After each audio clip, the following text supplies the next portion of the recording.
Here's what I want to say about Pro Football Focus. Shut up already. Do your numbers, okay? Do your numbers. Tell us what your PFF score for the backup offensive lineman on the Los Angeles or Las Vegas Raiders is, so we can argue about it with our friends, and shut up with everything else because you guys don't know what you're talking about. That's my thoughts on PFF. Shut your face already. Nobody cares. You're dumb. Either get your house in order and be consistent with your writing, or just stop it. So that's that. That's all I got to say.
All right. Well, hey, everybody. This is GreenBean here for a Wednesday morning chickadee chat with my friends. Here you go. What'd you think of that? Hoist the colors, my friends.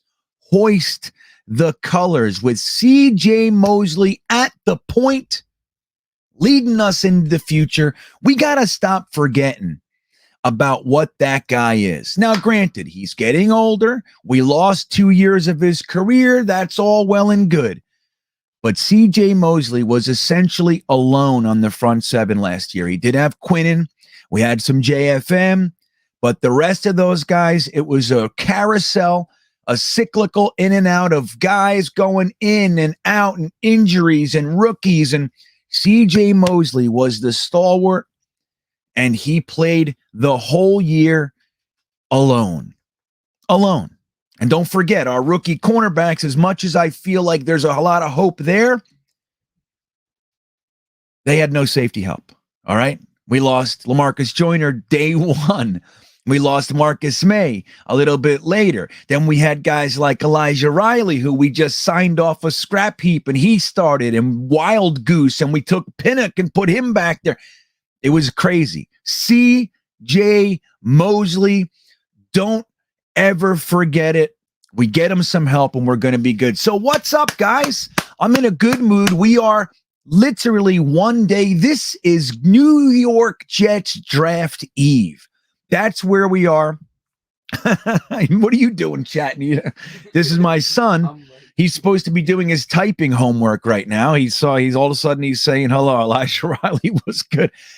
So I want to get into this with you guys on Christmas Eve, essentially, right? We are going to get into which rumors have any possibility of being real. Now, we're hearing all sorts of stuff. We'll start with some of the rumors that have been around a little bit, okay?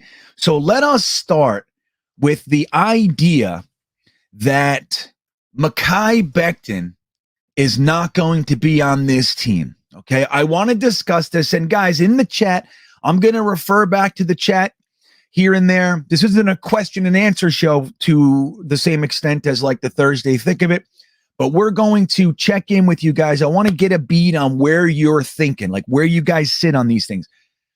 Yesterday, another rumor came out that people around the NFL, you got to look at how this is structured, right? Like, again, I made a podcast specifically about this at the very beginning of the offseason. I did this for my Jets fan brethren and for the rest of the NFL fandom, actually. We have to look at how statements are structured, okay? So this one was structured like this. Many people around the NFL think Becton has played his last game as a Jet. So what does that mean? What does it mean? Does that mean I heard from the Jets? Does that mean the GM of the Colts said this? Or does it mean people around the NFL? I'm going to tell you what people around the NFL is. We like to think it's general managers and coaches, and it is. We also like to think that maybe it's other front office staff, and it is. They're around the NFL, but here's who else it is. It's also the internet guys. It's also ball boys, training people, equipment staff. They're all around the NFL. Okay. Now, I want to remind you before we dig further into the rumors, especially starting with this one, I want to just remind you that we, the New York Jets, just signed a player last week. Not a frontline player, even though he's on the line, but not like a big name, nothing crazy that nobody would have had to keep a secret. Okay, it's not like finding out about secret negotiations with the Jets and the Seahawks for Jamal Adams. None of that stuff. This is just a guy who was on our team last year. We thought his career might be over, and the Jets re-signed him. We didn't hear a peep about that re-signing until it happened from anyone around the NFL or on our beat staff. No one told us. So that means they didn't know. If they knew, they would have told us. If they had any information. So when they don't even know about a lower tier signing, with all respect to Vinny Curry, if they don't even know about a lower tier signing like Vinny Curry returning for a 1-year contract, why should we believe that they have any idea what Joe Douglas is thinking about the players he's going to cut, what he's going to do at 4 or 10? Okay, so we got to keep that in mind.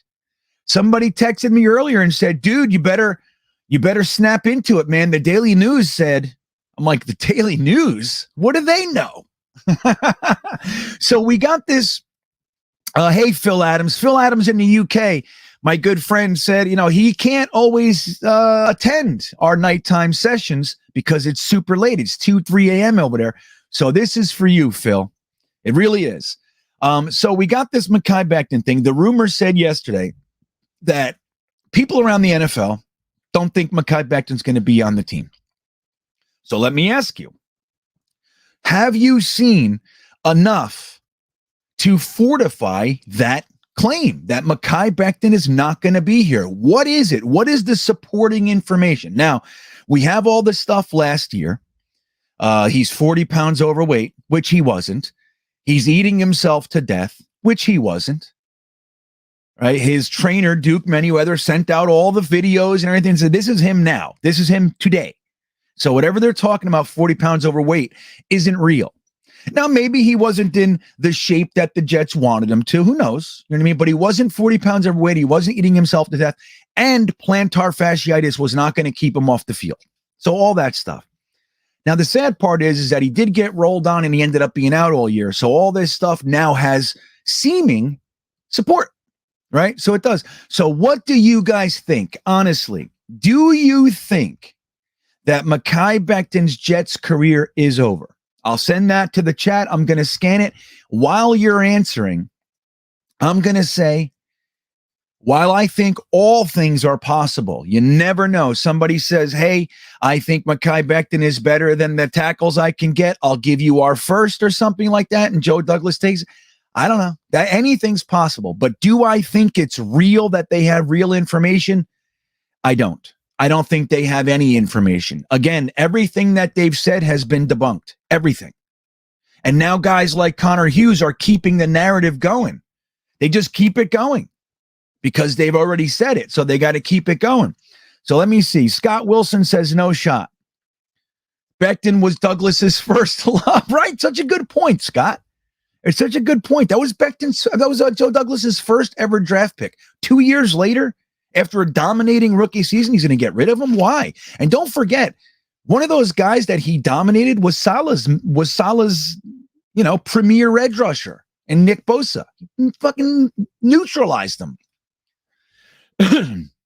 Alexander says Becton is over. He is a bust. You know, Alexander, what I'm asking for is your actual information. If it's he was injured, then you're going to have to talk about, 500 other players that were also injured. Again, the one I like to use is Nick Bosa. Why isn't Nick Bosa a bust? Same deal. He made it one more game his sophomore year than Mekhi Becton. One more. One day away. Right. Yeah, Robbie says he's in, Robbie Rhino says he's over there too. So yeah, you're welcome, Robbie. Good. Dark Soldier says no. Oh, no way, Duncan. I'm sorry to get you in trouble, man. He was working and they heard me. They're like, what the hell is that? GreenBean. What do you do at home? All right, Alexander, now you're a troll. I like to talk with you, man, but that's stupid. That's a dumb comment, and I will no longer entertain you. Let's see. Let's see what we got. VR, what's up? VR Hidalgo. No, Becton did great year one. He might have been slowed by injury, but he'll be back this year. Good. Okay. No, Becton is fine from Robert Killian. Let's see. Kevin Vafadus. Unless Mekhi gets seriously injured or plays bad, I'm Team Becton. Totally. Phenom says Jets. I'm sorry, Becton is a Jet moving forward. Right? What about Nick Dow? What an amazing point. Why aren't we talking about getting rid of Carl Lawson? We haven't even seen one snap from this guy. And not only are we keeping him, we're counting on him. Some people say we don't even need to draft an edge rusher because we got Carl Lawson. It's crazy, man. It doesn't compute. Like if you really try, like if you were in a court of law, let's say, as a weak example, and you tried to piece things together this way, the judge would look at you and say, get your house in order. You don't make any sense. You know what I mean? Romeo Dredd, no info. They're full of it. They are trolls. All the Becton slander is hilarious. I'm with you, Ant Jets. Right, that's an interesting point too, Milton. I would be more worried if there was a sudden overwhelming praise toward Becton from the team. That would mean they were trying to raise his stock. That's a good point. Now, they are praising him, well, in the sense that they're saying we're in contact with his trainer and Becton. So whatever you guys are making up is not real. And don't forget, too, we already had this explosion. When Saleh was at the owners' meetings, Robert Saleh said, we're expecting Becton back for training camp. Everybody went, oh my God, he's not going to be there for OTA. Oh my God, he sucks. And then he doesn't come to OTAs and we do it all over again. It's crazy. Let's see. Who is better, Mekhi rookie year or Elijah Vera? I would say, honest to God, I would say Mekhi's rookie year was better. Mekhi. Because he not only did he do a good job, he looked dominant. Like he was mauling dudes. Now, AVT had a solid rookie year too, man. But I think it could be argued that Becton's rookie year created more excitement. And we lost, think about this, those beat writers put that stuff out in training camp, and half of Jetnation dropped Becton right there. He had a great rookie year. Came in training camp, they said he's fat, and Jets fans dumped him. I don't know what it is, and I think it's probably because they didn't want him. They wanted Wirfs or something. Curly Norman, Becton stories are manufactured to keep people fighting with each other over the offseason. That's right. So let's get to the next one. It seems like you guys, most of you, have a good take on this. And again, we're just out here. Now, I do have two people that work at the Jets that I get information from sometimes, but not much this year. A couple things, but I definitely don't know, right? I definitely don't know. And I talk to people, but I don't know anything. I know just as much as Connor Hughes, it seems, or Rich Cimini and everything. So anything can happen, but it sounds like most of us are aware of the motivations why they get this stirred up. So let's look at, I forgot to put up my overlay for Becton. I was talking about Becton. I wanted to do this for you guys. Look. See that? Oh, I did so much prep work. So let's move on to the next one. There is a rumor going around. And again, I want to see what you guys think of this. There's a rumor going around that the Jets actually covet Sauce Gardner. So they say there is a rumor that I saw yesterday that he's actually number one on the Jets board. He's their best player overall. So I want to ask you guys, number one, do you believe that Sauce Gardner is the number one player on our board? And then if you do, would they take him with cornerback maybe not being the priority? You guys already know my thoughts on this, right? Like, I don't see cornerback as a priority. I think that we can run it back with our year 2 and 3 guys and give them some help and see what we have before we abandon ship and start moving the pieces around. But that aside, I don't even want that. That's not even what I'm talking about. Do you think that Sauce Gardner is number one on our board? And do you think that because they have him number one on the board, if he's there at 4, he will be our pick? What do you think? King Co says no way. Where'd it go? King Co says no way. Scott Wilson says, I can't hate it. Sauce is the second best player in the draft. I'd be curious to see who you think is best, Scott. JJ says, please be true. Let's see. What are you talking about, Metal Kid? You're supposed to be in your typing class. This counts. No, this does not count. Go ahead and do it. I'm a teacher now. No, you're not. Fake news for Sauce VR. Yeah, David Michelson. That's some smoky sauce. It is. Right? It could be. So fake news. They want Hutch. It's interesting. Now, I'm going to tell you what I think. I think that Sauce Gardner is excellent.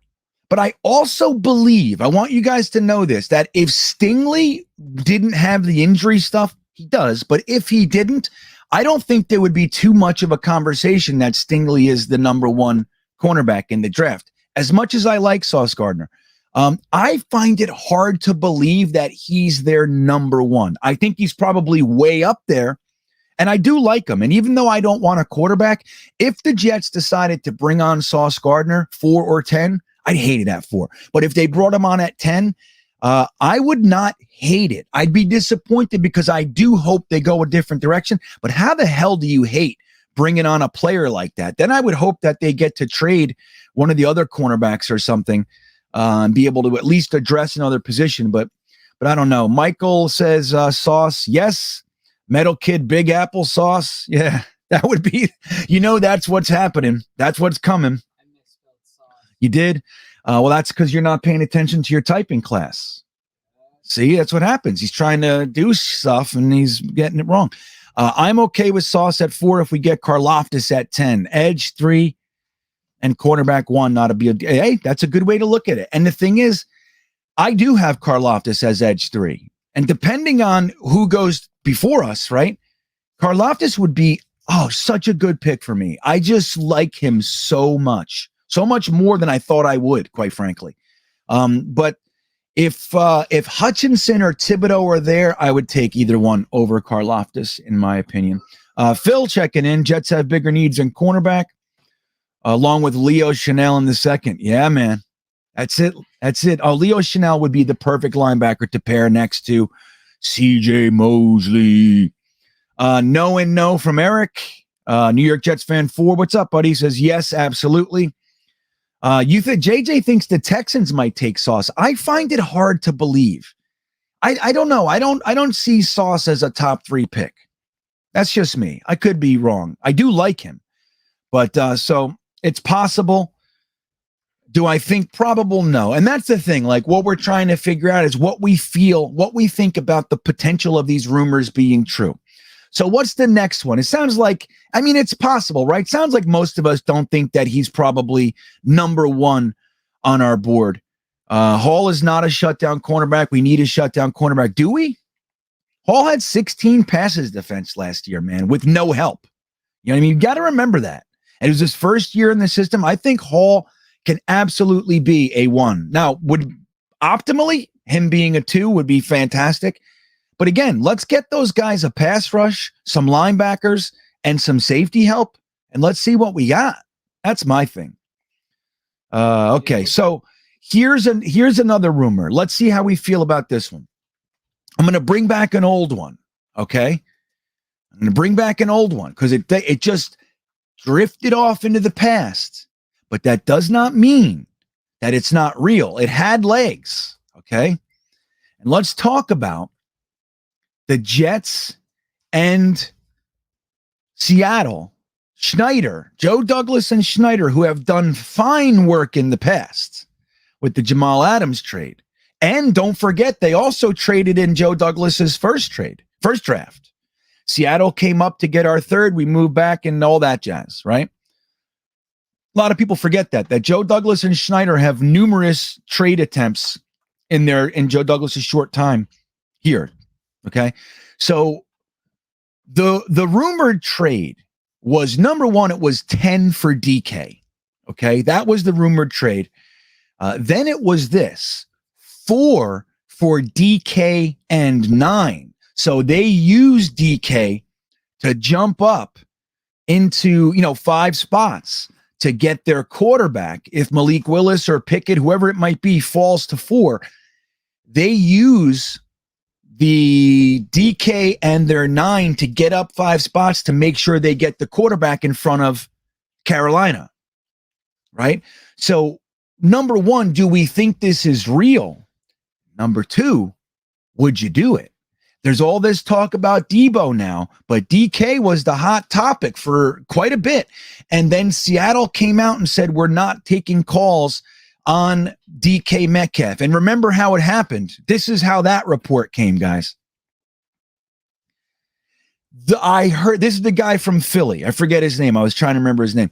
The guy from Philly said, I heard that the Jets were going to offer the number 10 for DK. Seattle knew they were going to offer that, so they didn't do it. But it didn't happen. So what is that really? You know what I mean? He knew they were gonna, and they knew they were gonna, but it didn't happen. So it's like, it's not even a report. It's like making it up. But I think that when Seattle came out and said, we're not taking calls on DK Metcalf, that was just to cool it all off. They're not going to show their hand in the draft this early. Because then if they trade up to 4, knowing that they want a quarterback, maybe Carolina trades up to 3. And then what's it for? Don't forget, Carolina can trade up to 3 from 6. That's not too far of a jump. So it's an interesting one. So number one, do you think it's real that the Jets could either trade number 10 for DK Metcalf, or that we would trade 4 for DK and number 9? Maybe we have to throw in a 4th or something like that, depending on where they value DK Metcalf. But so number one, do we think it's real? Number two, would you do it? Kev Chada says Seahawks GM is on the hot seat. Doubt we'll want to do a trade with DK. Well, maybe they need I don't think he's on the hot seat. I don't think so. He's gotten them to 2 Super Bowls. You know what I mean? Things happen, I think he's going to be allowed to do this. He just traded Russell Wilson. Curly Norman says it would work for us. King Co says we need playmakers. Let's see. Completely. David says he completely forgot about that first year trade. I think that was Joe Douglas's first trade. That was the one when we slid back. I think that was the one we slid back from 48 to 59 when we got Mims, who's going to have a great year, by the way. Let's see. Yeah, Romeo J. What's the over-under? JD drafts 3 players we never heard of. I think I think it's going to be the over. I think he's definitely going to draft players we never heard of or didn't look at very deep. That's a massive gamble. I do it. Get the Greek freak at 9. Yeah, totally. That's the thing. So then it would give us 9 and 10 in DK Metcalf. So you already took away one of your positions of need with a 24 or 25 years old.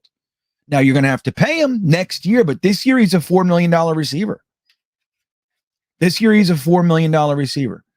Kevin Vafadu says he prefers DK over Deebo. Johnson at 9 and Hamilton at 10. Dude, think about that, Robbie Reiner. My preferred would be Karlaftis, but I would take either one. So if you get Karlaftis, Johnson, or Walker, because I don't buy the hype that he's going 1 overall, I just don't. But let's say any one of those guys at 9, and then you get Kyle Hamilton or Sauce Gardner or Devin Lloyd at 10, or maybe even trade back from 10 to 20, get some more seconds, and then you get Devin Lloyd. Dude, unbelievable. But we would need to get out of there with an edge rusher. So you just do that at 9. I think it would be amazing. Let's see. Absolutely. Frank Jario says. Duncan McLean says no, he doesn't believe it. Yeah, right. Romeo. Brotherly love. Philly famous for their knowledge and hospitality. It's nice in Old City. That much I can say.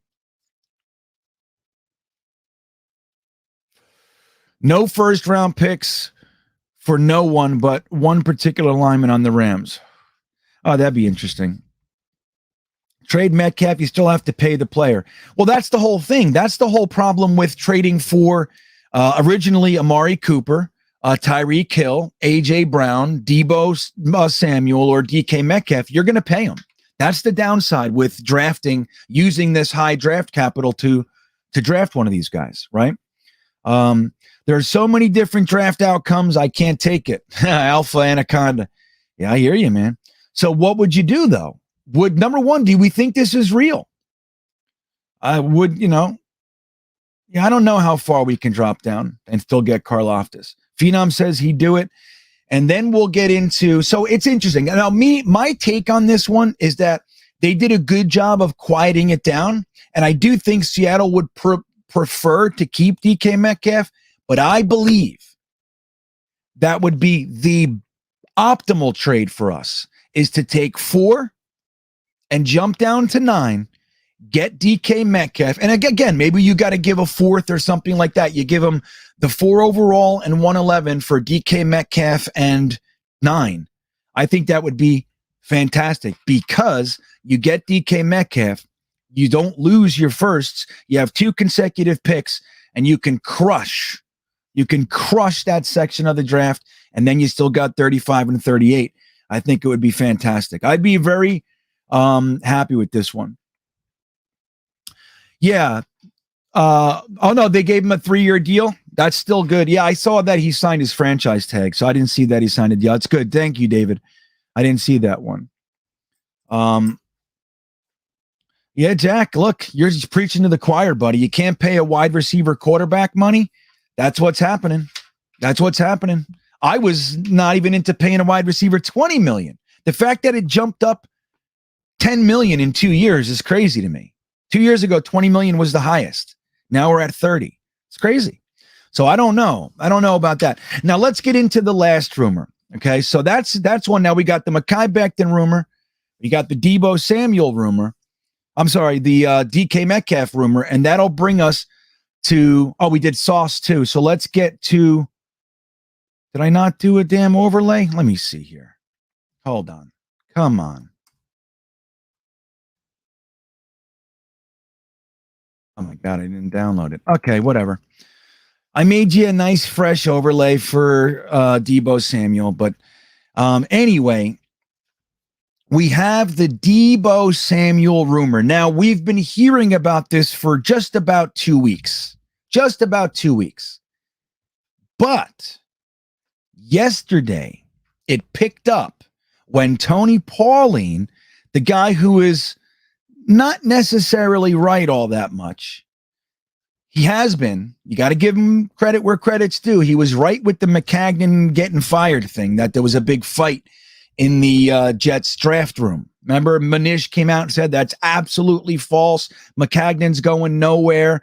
And then a couple days later, McCagnon was fired. So Pauline had that one. But other than that, Pauline doesn't nab too much. He doesn't give us too much that ends up being right. But what he said yesterday was, it's essentially a foregone conclusion. The 49ers already own pick 10, and the Jets are getting Deebo Samuel. Deebo Samuel, from what I've heard around too, is that he wants to play for the Jets. Let's not forget, he played with LaFleur and he had Saleh there too. So he might love Robert Saleh. Remember, we've heard that numerous times from offensive players. Most famously, Juszczyk said that when Robert Saleh would address the team, he wanted to put his head through a table after Saleh spoke. So maybe Deebo remembers that. And maybe LaFleur, he was the passing game coordinator over there. So you had Kyle Shanahan, you had McDaniel was the running game coordinator, excuse me, and you had LaFleur as the passing game coordinator. So maybe, just maybe, Deebo had a better relationship with LaFleur. Or maybe McDaniel too. He doesn't like Kyle Shanahan. I mean, there's so many wrinkles you can think about. But the idea of him coming to the Jets isn't necessarily far-fetched because our coaches coached him 2 years ago. You know what I mean? So maybe that has some legs. But do we believe it's a foregone conclusion that Deebo Samuel is a Jet? And if that is the case, why are we not just doing it? Are we waiting to see if another trade offer comes in? Maybe we have somebody else we're working on. Maybe we're going to get DK and still keep 9 and 10. I don't know. So it's going to be interesting. What's up, Ray? It's going to be an interesting thing. What I will say is this. I think it is a good trade. And look, I'm not into paying guys $26 million either, wide receivers. But that is the way the NFL is going. So you got to pay somebody. Like, we can't be the team that doesn't pay anybody. Now, we've given out some nice contracts. Corey Davis has a nice contract. Carl Lawson has a nice contract. We gave the guys who came in this year a nice contract. Specifically, Laken Tomlinson got a nice contract. But where's our freak? You know what I mean? And we're going to draft some, hopefully. But if you know a guy can put up 1,400 yards in the air and another 300-400 on the ground, whether he wants to do that anymore anyway, and 14 touchdowns, pay him. Like, we got to pay somebody. Like, we're always so concerned with how much money people make. But the truth is, most of these teams out there, they find a way to do it. It's time we found a way to do it. And I think if you could get Deebo Samuel or DK Metcalf, in my opinion, you go do it, as long as you're not overpaying. Now, the other side of the Deebo rumor was somebody said that the feeling in San Francisco is that they're going to get 10, 35, and Elijah Moore. Isn't that crazy? If the Jets did that, let me just say that. I'm going to go out here and say this. If the Jets did that, I would be upset. I would be upset. That's far too much. Far too much to pay for a wide receiver. Now, maybe they think Elijah Moore's injuries are bad. I don't know. You know, there's always stuff we don't know. I would still be disappointed. You don't give more than pick 10. Again, pick 10, in my opinion, would also require the Niners to give us a 4th round pick or something like that. Because you look at Devontae Adams, he was traded for essentially what breaks down to pick 13 in the draft. They got a first and whatever it ends up being around pick 13 or 15.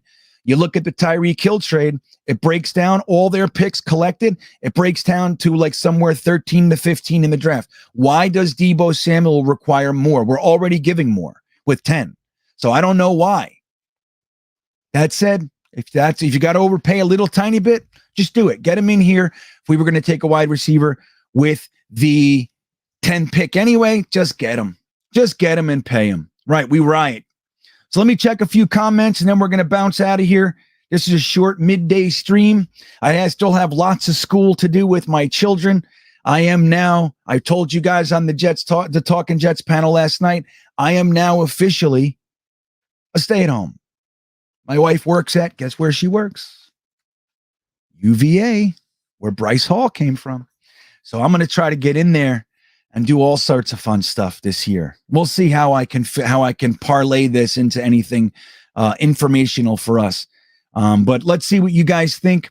Jim V says the 10 might be too much. LT says people are sleeping on Nick Bonito. He might become the best pass rusher out of all of them in the draft.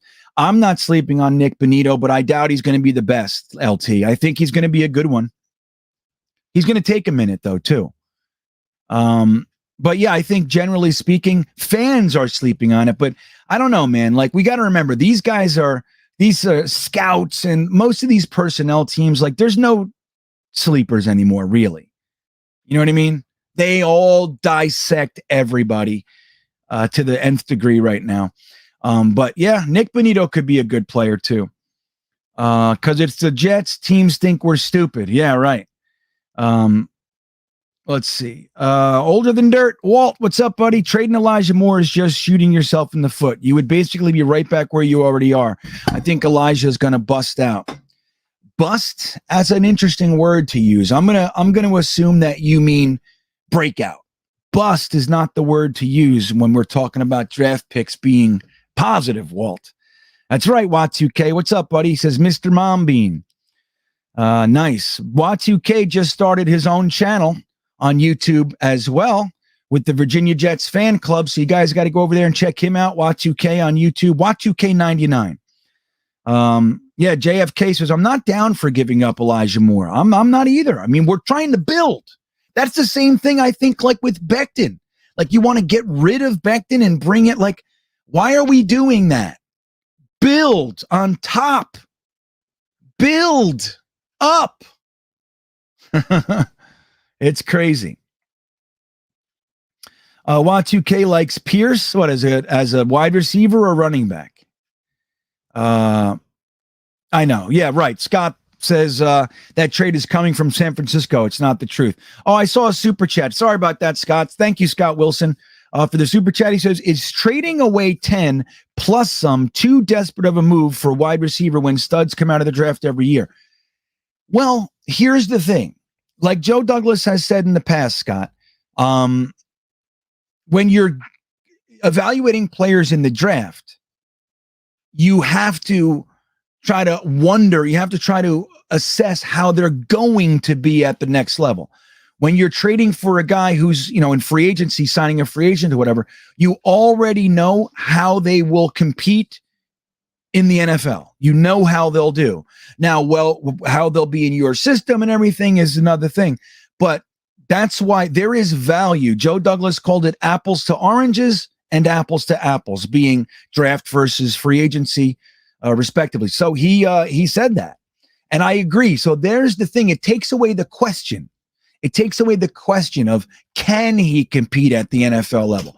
And again, I know a lot of Jets fans don't want to hear this, but the truth is that this wide receiver class, while deep, and like I said before with Rex Hogan's word, there's a lot of parity. There's a lot of talent, but it's very slim in the Jamar Chases, the Justin Jeffersons of the world. Of course, guys could do that, but I don't think everybody feels like there's a slam dunk in this draft. There's good players. So using your top 10 pick on a wide receiver who's going to be a question mark in kind of a little bit of a weaker wide receiver class might be too risky. When you can just get Deebo Samuel, just do it.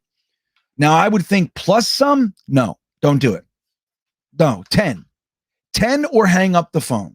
And honestly, like I said, I'd be saying Deebo Samuel and your fourth, maybe even your third, and then you'll get number 10. You got to come from a position of power. You're not going to be like, hey, can we please have Deebo? No, you say, dude, he doesn't want to play for you. Take advantage of the opportunity, but you're giving me a fourth as well.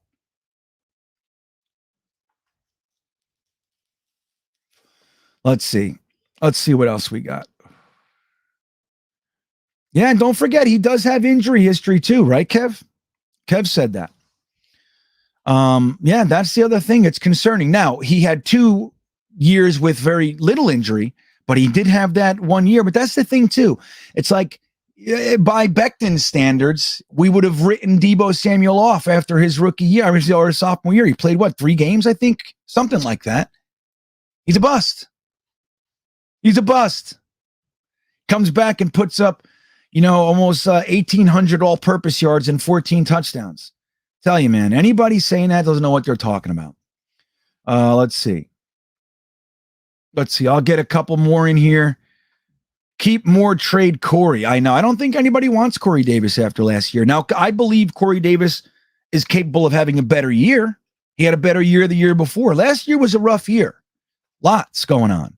Corey Davis needs to stop with the damn drop passes because he was the number one receiver all year, and he dropped a lot, and he was responsible for a lot of interceptions, or at least a few interceptions. So it's just interesting, man. And he's got to come out. And if he plays like his last year in Tennessee, dude, we have enough. That's all we need from him. Eurovamp, thoughts on taking another running back in the draft? Let me tell you this. I think we absolutely should be taking a running back in this draft.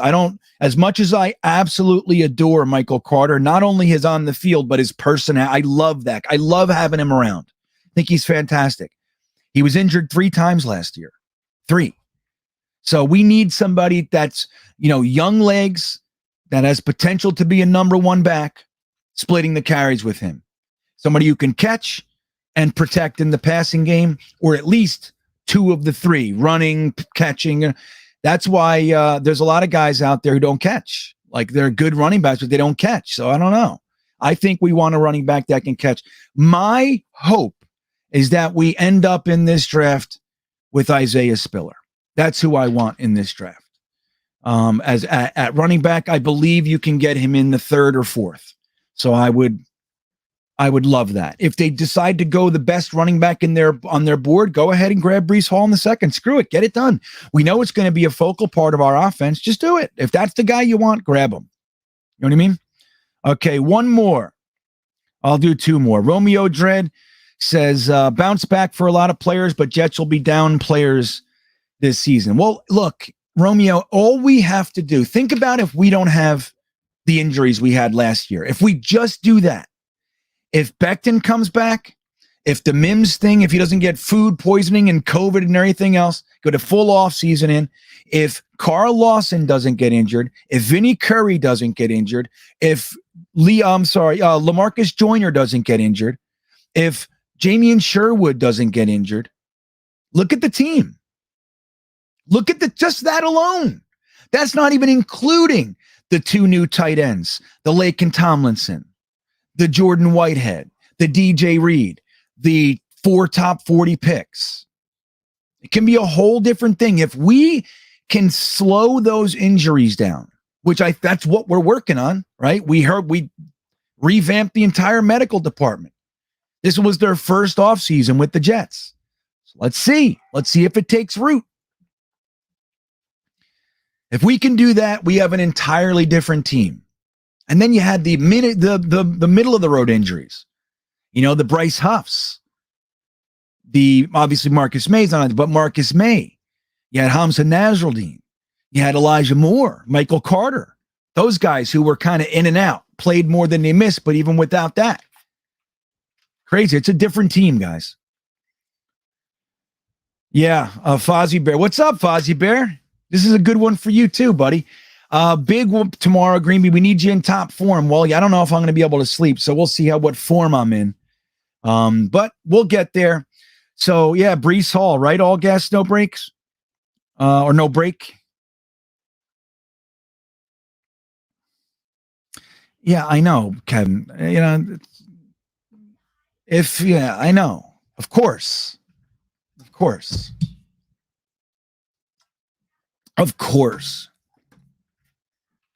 Charles M., you're the last one. 100% take the 10th pick or go kick rocks. Teams that get desperate for one shiny player always end up on the short end of the deal. I agree. You don't overpay, man. Don't do it. Like Joe Douglas said, we want to be aggressive, not reckless. And I think that is incredibly smart. You don't need to be reckless. We are not in a position of weakness. In fact, we should be running this joint. We should be running the draft this year. Everything goes through us. We got more draft capital than anybody. We have a GM that always gets the better out of trades. Like, we are in a position of power. We don't need anybody's anything. You want in, you come over here and you come correct. You don't start talking about, I need to give you 10 and 38 for a wide receiver that doesn't want to play for you. Beat it. All right, guys, listen. Thanks for hanging out. Which rumors have the potential to be true? Well, we're about to find out. You got guys like Connor Hughes saying Icky at 4. Icky at 4. He's convinced it's Icky at 4. Pauline thinks we're trading 10 for Deebo. We got guys saying that we're going to take Sauce Gardner. I even saw Icky and Stingley still. So they're all putting their stuff out there. Let's see who's right. I will absolutely be keeping track of which people are correct and which ones have dragged us through the mud yet again, and we'll figure it out. I hope you guys have a great day. As always, I will see you later, I'm sure. Got my Patreon group tonight. I'll be sending that email as soon as I'm done with this. We are getting together for a private hang and cut it up sesh tonight at 8 p.m. If you want to get in on that, the link is in the top of the description. All tiers are welcome for tonight, and that's going to be a blast. I can't wait to hang out with you guys. That all said, guys, thanks for popping in. Have a great day, and go Jets. Let's do this one just for the fun of it. Have a great day, everybody. Yeah, here we come, baby. Here we come. Here come the Jets, baby. I want to kiss you. Thanks, Joe. Yeah! You want to run or you want to duck down? You want to duck, just go over and get onto the bench and stay there. You play to win the game. My message for the fans, we're all frustrated with where we are right now.